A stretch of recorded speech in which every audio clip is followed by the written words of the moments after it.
It is Fluck Friday, and I decided I would go live today instead of scheduling and recording because we have that possibility here in this amazing life that is Substack. And whether anyone will turn up to my live, we shall see. But I woke up this morning at 4:00 and it's happened sometimes. I think it happens to all of us sometimes. And I went outside because I am living in a tent. There's the tent. And of course, because that's where I need to pee, basically. I need to get outside the tent. And it was the most exquisite sunrise. The sun, I think, had already risen at that point, and I took a few photos, and that was fairly spectacular. And then I lay awake for a while, and it was nice and cool because it has been extremely hot here. And I know that 28 and 29 degrees for an Australian just sounds like a glorious day, really. But here it's incredibly intense, the heat. And I would say from where I have lived in Australia, in the, I guess it's in the south, yes, menopause brain. In the south, it's a bit drier than here. It's quite humid here. So I would say it's around the equivalent of a 38-degree day, 39 maybe. So it is quite intense, and tent life is quite nice. We open up all of the little flaps. Even though it's light outside, we still manage to sleep. But I was awake, and I was thinking about a comment on social media that somebody wrote on something that I had posted, and they said, "Don't let yourself go." And I cannot tell you how much I have thought about this. It's like, don't let yourself go. Are you serious? Don't let yourself go? Like, what the hell? And of course, a comment like that on social media kind of indicates more about them than anything to do with me. And I was thinking, I want to let myself go. I want to let myself go and run through the forest and do the things that light me up and swim naked in the water and go into my sauna and connect with amazing people and, let myself go. That was the thing I was focusing on, the don't bit, the don't let yourself go. And I was like, this person, I feel like they're really stuck in this whole constructed world that we live in of that, people have to conform to. We're so focused on kind of, how we're showing up and what we're looking like and what we're wearing and have we got makeup on, that it's distracting us from the things that are important. So don't let yourself go. It really stuck with me. I thought about it a lot, and then I thought, well, I can go live with it and see how I go with that.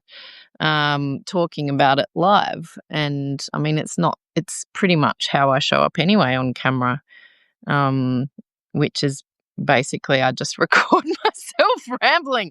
Why is a live any different? I speak the same. But yeah, that don't let yourself go. And then it led to me actually thinking about letting myself go and to experience everything that lights me up. And what is it that lights me up? And being in nature is a part of that, and how we be. So it really led me to, I thought about go, and I thought about go, the word go, and what does it mean? And it kind of, letting go, there's lots of visual imagery for that, but it's like, don't let yourself go. And it just felt so constricting. And when I think about being, it really feels like it grounding, and it feels like you're connected to the earth, and you're connected to the people that are important, and that you're in the present. You're not thinking about projecting what other people might believe or think or feel about you, that you're showing up as you are. And I know that many of you who follow along on Fucking Flourishing, that is also how you be how you are. There are many of you here who have fantastic practices that really ground you in the present. And I know Tamsin is here on my live. Hopefully she's still here. And there is somebody, Tamsin is somebody whose incredible gift of creating these amazing knitted creatures and the stories that go with them. I think about that as being, as grounding, as letting herself go. She's let herself go and followed this incredible kind of drive within her, whether it's her little froglets who have wanting to be born and she's creating them. And think if she had have if Tamsin, you had have said to yourself, um, don't let myself go and follow that sort of drive inside, your amazing little creatures would never be in the world. So stories would not be written or told. And how we can get overwhelmed by that idea of the don'ts and the shoulds. And for those of you who have been following along for a while, you know how I feel about should. Should is something that I very much have crossed out of my vocabulary because it comes with a huge amount of baggage. It's loaded, and it kind of keeps us focused on things instead of focusing on the now and how we can connect with others and maybe lift others up and help others and help the planet, help animals and creatures and plants, that we are advocating for them and being with them, being for them. Instead, we're focused on all of these other things that are distracting us from what is important, which is perhaps keeping our world a world that is, I don't want to say it's a dumpster fire, but I don't engage in the media anymore. I'm very much for positive news because are a lot of positive things happening in the world, despite what mainstream media will have you understand. So I do avoid that. There are a lot of amazing things happening in the planet, but I think we're at a point where we also need to be quite careful about the steps that we take and the things that we do, and we have a lot of control in the actions that we take and whether we purchase or not, or whatever what when we're engaging with things that light us up, whatever that may be, that we are actively creating to make this world a beautiful place rather than exploit the earth and other people for our own personal gain. So yeah, it's kind of a long-winded roundabout way that started with, for those of you who just joined now in this live, with somebody who said to me, "Don't let yourself go." And there's probably a poem in it. I have started writing a poem. It just sort of came to me. Don't let myself go. Yeah, it's I'm really wanting to let myself go into the next multiple decades of my life, that I'm open-hearted, that I'm open-minded, that I'm curious, that I am engaging in nourishing and flourishing forms of being, ways of being, and that I'm nourishing myself and others, that I'm building community and connection with people from all over the world. And we have this incredible technology now that allows us to do that. So hooray for that. Um, on a kind of side note to that, I'm not a big shopper. I'm not one of those people where I write down what are your hobbies shopping. That is not me. And I did happen to go to a shopping centre yesterday, because I had to get one thing, and I went into some shops and I was completely overwhelmed by just the sheer number of everything. It's like it was completely kind of overwhelming. If I do shop, it's mostly at an op shop or secondhand clothing store or secondhand even furniture store. We have some pretty. We have them here where I live. Amazingly, even though it's quite small, it's the busiest place and it's fantastic. But I read this statistic that is we have enough clothing now for 6 generations. And I don't know, I feel that right here, like as an embody, it's like, ugh.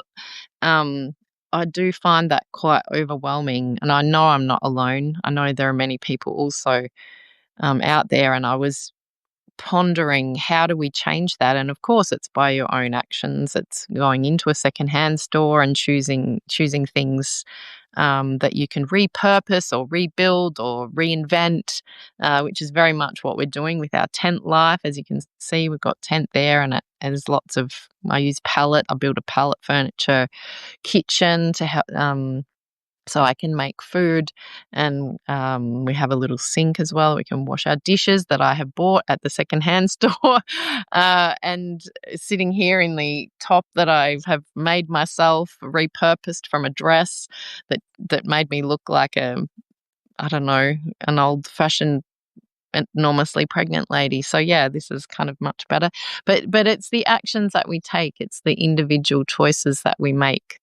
I guess that can lead us towards perhaps not having a world where we're just increasingly making clothes for generations that are never going to wear them, and what happens with it all. And I know that there are mountainous piles of clothing in different African countries that you can see from satellite. I have gone down that rabbit hole and seen those things, so I'm making choices myself. But how do we stop that flow? How do we get these chains that churn out all of this fast fashion to understand that that's not what we want to do anymore?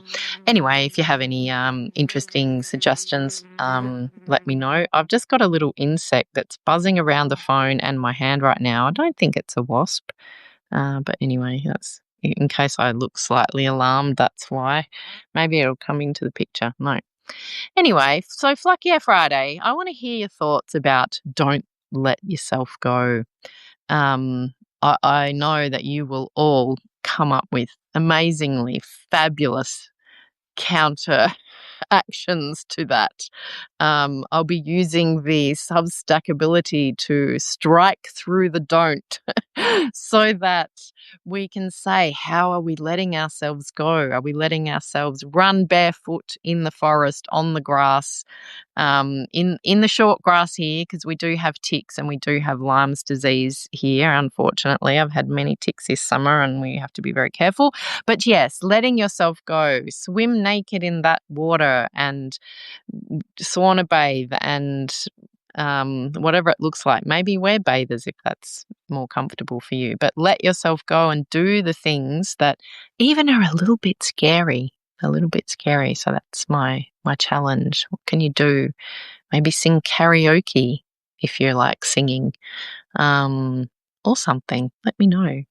Thank you for joining me live, you wonderful human beings who have done that. I will be sending this out into the world on this Fluck Yeah Friday as Queenagers. I sit here and I'm probably just going to go and have a little swim now. Yeah. So thanks for joining me, and I will see you around.